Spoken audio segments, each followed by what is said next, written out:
Abdourahmane nag ba tey ñu koy attaqué yamul rek si militants yi mais c'est responsable exactement au sein de Pastef. Enfin balaa maa ñëw si réaction yi parce que des réactions yi bëri na ñoom Abass Fall ak ñoom Toussaint Manga wax nañu société civile bi aussi wax na mais tout d'abord enfin kaddu yi pourtant est-ce que gis na si lu garaaw que ni bëgguñu la justice des vainqueurs et que le président Bassirou Diomaye Diakhar Faye warul nekk un président de parti mais un président de la République tout entière jàpp ni aussi certes justice na def liggéey mais neen jéggalante di baalante yéen discours yi jaru ko alors en tant que républicain en tant que peut-être un homme de paix parce que ku nekk xamee nañ ko si dalam concrètement enfin donc kaddu yooyu noonu jàppoo ne ni y avait de quoi à s'attaquer concrètement. Oui, ça dépend ci lu mu wax et aussi fu mu ko waxee ak aussi moment bi mu ko. à la veille bu sorti Ousmane Sonko. Voilà merci moment bu mu ko waxee. moo tax boo ne est-ce que jar na attaque effectivement waa Pastef duñ ko bàyyi noonu ils vont pas le rater comme ils l'ont fait. Non, mais si pourquoi waa Pastef bëgguñu critique en fait c'est ça parce que pourquoi ils sont des anticritiques. Tu sais Fallou quand il y a eu la chance ni que yow tu n'es pas victime de harcèlement kenn harcelé wu la kenn tëju la kaso demoo kaso xamoo kaso musoo am jaar-jaar ba ñuy ne la diw jàpp nañu ko monoté nañu ko mais tu peux te permettre de dire toutes ces choses que Abdourahmane Diouf a dit Abdourahmane kenn musu ko oñoñal kenn musu ko inquiété kenn musu ko faagaagal Abdourahmane Diouf. mais terme baalante yàgg na. Abdourahmane Diouf sax moo ñu ko digal kenn musu ko yóbbu kaso baalante joxante dama ne kenn musu ko yóbbu kaso Abdourahmane Diouf il faut le dire. mais pourtant c'est un discours de paix. mais un gars boo xamante ne tey dafa rejoindre une coalition c'est vrai que borom kàngam la dafa am xam-xam tey ñu nommé ko ministre mais mu lëkkaloo ak Pastef boo xamante ils ont subi ils ont été persécutés ils ont été amenés en prison ils ont été torturés waa Pastef laay wax mais Abdourahmane si il travaille avec ces personnes là tey même bu naree wax ni que justice na am lu muy comporté wu mais du ay kàddu yu mel nii la koy waxee la justice des vainqueurs est-ce que on a aujourd'hui au Sénégal une justice des vainqueurs c'est lui mais jàngatam la mais enfin il faut c'est lui Abdourahmane Diouf xalaatam la quand même. il y a pas une justice des vainqueurs parce que justice fii képp ko ñu jàpp à base d'un rapport te rapport yu bëri 2023 lañ ko defar sous l'ère Macky Sall chaque jour ma wax ko ci plateau bi rapport yu bëri ci l'ère Macky Sall lañ ko defaree en 2023 gis nga les rapports de 2019 2020 2021 2022 2023 2024 rapport yooyu la ñu nekk di topp ñi ni di leen jàpp que ça soit CENTIF que ça soit Cour des comptes que ça soit Fonds Covid c'est des rapports qui datent de au moins de 2023 maintenant pourquoi Abdourahmane Diouf il vient il nous dit il faut pas qu'il y ait une justice des vainqueurs c'est quoi la justice des vainqueurs ana ñoom làmmiñu daaru fan la ñu far du Pastef ils sont pas en prison c'est ce qu'on appelle la justice des vainqueurs ana ñu ñoom làmmiñu daaru ñu ngi kaso c'est des gars de Pastef et pourquoi Abdourahmane Diouf il parle de justice des vainqueurs où est la justice des vainqueurs au Sénégal où est la justice des vainqueurs au Sénégal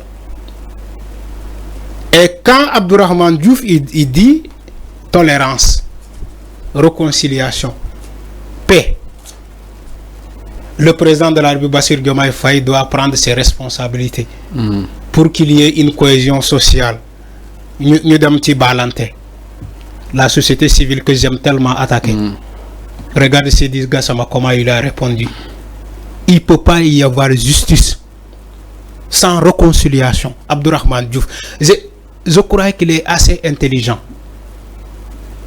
je crois que Abdourahmane Diouf il est assez intelligent mais ce qu'il a dit réconciliation paix sans justice j'ai dit non mais le gars il vient d'où mais il faut ñu nangul ko non kenn mënu ko nangul parce que Fallou les événements de mars 2021 ay nit lañu rey ay doomu jàmbur lañu rey c'est vrai que moom Abdourahmane Diouf amul mbokk bu gaañule moo tax mu ne nañuy baale mais bu fekkee Abdourahmane Diouf dafa am doomam bu bokkoon ci les victimes là il va jamais le dire ces mots là ñun ñëpp fii Sénégal xamante nañu bu fekkee amoon na ay mbokkam bu gaañu la ci manifestation il va jamais sortir ces mots là de sa bouche il faut arrêter Abdourahmane Diouf il faut arrêter je le crois assez intelligent que ça. Maintenant quand il dit que ouais réconciliation sans la paix sans justice ça n'existe dans aucun pays au monde amul fen fu ñuy ne way même dans les pays où il y a la guerre civile on situe d'abord les responsabilités après on demande pardon. Qui peut pardonner? Tu lèves la main, on pardonne ou bien on pardonne pas. Mais quand il y a des émeutes au Sénégal on tue des innocents tey ay martyrs lañu leen wooye sans justice sans rien du tout Abdourahmane Diouf taxaw parce que micro RTS moo ko neex mu ne wooy il faut que le président de la République prenne ses responsabilités pour qu'il n'y ait pas une justice des vainqueurs. Il n'y a pas une justice des vainqueurs au Sénégal. Abdourahmane Diouf moo tax ñi ko répondre nii que ça soit Toussaint Manga il lui a même dit que. alors mais Arfan est-ce que Abass Fall war na wax ni que nii. mais Abass Fall il lui a répondu. est-ce que war na wax que nii. bien sûr est-ce que war na wax que nii non bàyyi mu yeggali. est-ce que Abass Fall war na wax que nii ñoom ak Abdourahmane Diouf ak ñooñu bëgguñu woon sax ñoom d'accord woon sax pour ñu participer seen coalition exactement. parce que ñoom ñoo taxawoon ŋaañ candidature bu président Bassirou Diomaye Diakhar Faye nii mënta nekk mënta jàll entre autres tey ñu bëgg rejoindre coalition Diomaye dem ba am si ay normal tànk donc ñoom waroon neen am reconnaissance mais certes reconnaissance c'est bien beau mais tamit su lu jëmul kër est-ce que normal tànk boobu nga am franchement war na mën a tax nga daal si noppi. léegi ma posé la question ma laaj la du question sax dama lay laaj Abass Fall lu mu wax am na wala amul. Abass Fall loolu weesu na. non ay fee la woon. voilà vraiment tu vois. non xalaatam la joxe woon que ni. candidature Diomaye. moo tax yow mi posé question bi naroo ci set doo ci set Abass Fall waxu fi lu bees lu am la wax ñoom Abdourahmane Diouf ñoo fi doon théoriser les candidats de PASTEF loolu am na mais Abass Fall n'a fait que rappeler ni que Abdourahmane Diouf bi moo fi doon taxaw di naan Diomaye warul mën a nekk candidat am na wala amul am na.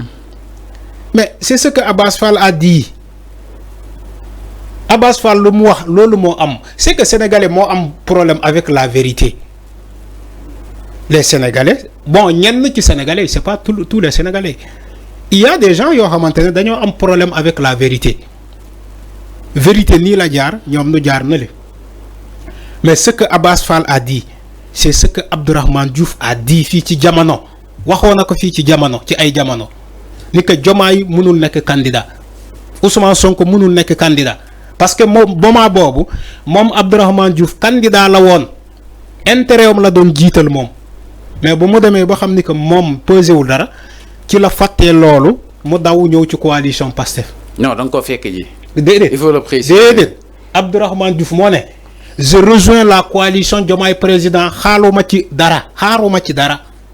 Je ne suis pas allé là-bas pour ñu nommer ma lii wala nommer ma c'est lui qui l'a déclaré officiellement. ay compétences am la voilà donc Fallou il faut pas dire que jàppoon aussi il faut pas manipuler aussi quand même. mais jàppoon dépp bu nga ko jëlee ministère de l'enseignement supérieur ba tey am na lu mu changer un peu si relation ak gouvernement bi parce que moom dafa mel ni supérieur mooy domaine am et tout Arfan quand même.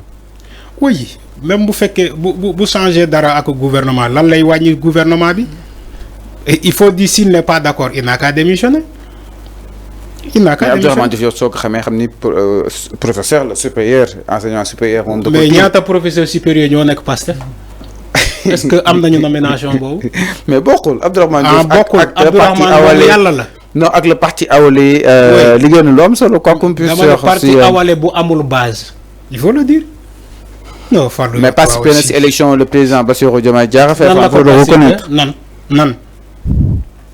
nan ku amul base nan lay mënee fal nit mënul fal nit yow kay dañu lay jàppale rek nommé la ministre dañu lay jàppale donc parce que moom Abdourahmane Diouf awale boobu amul benn base politique munoo dem fii ba ñu ne la awale fii mooy base politique am fii lay gañe bureau de vote am. mais léegi comme réew mi léegi kenn sañul wax xalaatam Arfan donc maanaam. non du xalaat du joxe xalaat de ñaata jours sénégalais yi ñu ngi joxe seen xalaat yow yaa ngi ni di joxe sa. mais est-ce que lii mu wax ni war nañu ko mën a traiter d'ingratitude comme ni Abass Fall di defee. bien sûr quand tu es dans une boîte. il est dans le gouvernement. mais day joxe xalaatam. mais léegi comme léegi dafa war a noppi léegi. déedéet quand tu es dans le gouvernement on fait ce qu'on appelle cuisine interne. mais su nekkee d'accord ci gouvernement bi. déedéet tous les responsables du gouvernement défendent le gouvernement point. amul feneen c'est dans tous les pays au monde tu peux pas être dans le gouvernement. ñu invité la plateau nga dem ci plateau bi ngay wax ba attaquer le gouvernement loolu mënul nekk yow Diomaye sax il a été clément sinon dañu koy dàq mais bien sûr il est un ministre yow ñu invité la ci média ngay dem bay wax ay justice des vainqueurs te toi tu es dans le gouvernement un ministre de la République qui dit que le gouvernement comment dire la justice des vainqueurs. Maintenant justice des vainqueurs dafa am Sénégal te tu es membre du gouvernement mais Abdourahmane Diouf quand même toi aussi moi je le croyais assez intelligent quand même. Si j'étais le président de la République dama koy démettre de ses fonctions. Bien sûr pour ma jàppale ko mu opposé. non moom dafa xalaat moom su ma ba tey attaqué wul Diomaye. pour ma jàppale ko mu opposé parce que ce qu'il a dit. que la justice des vainqueurs c'est une forme d'opposition déguisée. C'est une forme d'opposition déguisée. Un ministre de la République qui fait ses arts de pratique de forme d'opposition déguisée, tu le démets de ses fonctions pour nga jàppale ko mu nekk un opposant moo tax waa Pastef ñu tontu ko. Maintenant comment tu comptes arrêter ça?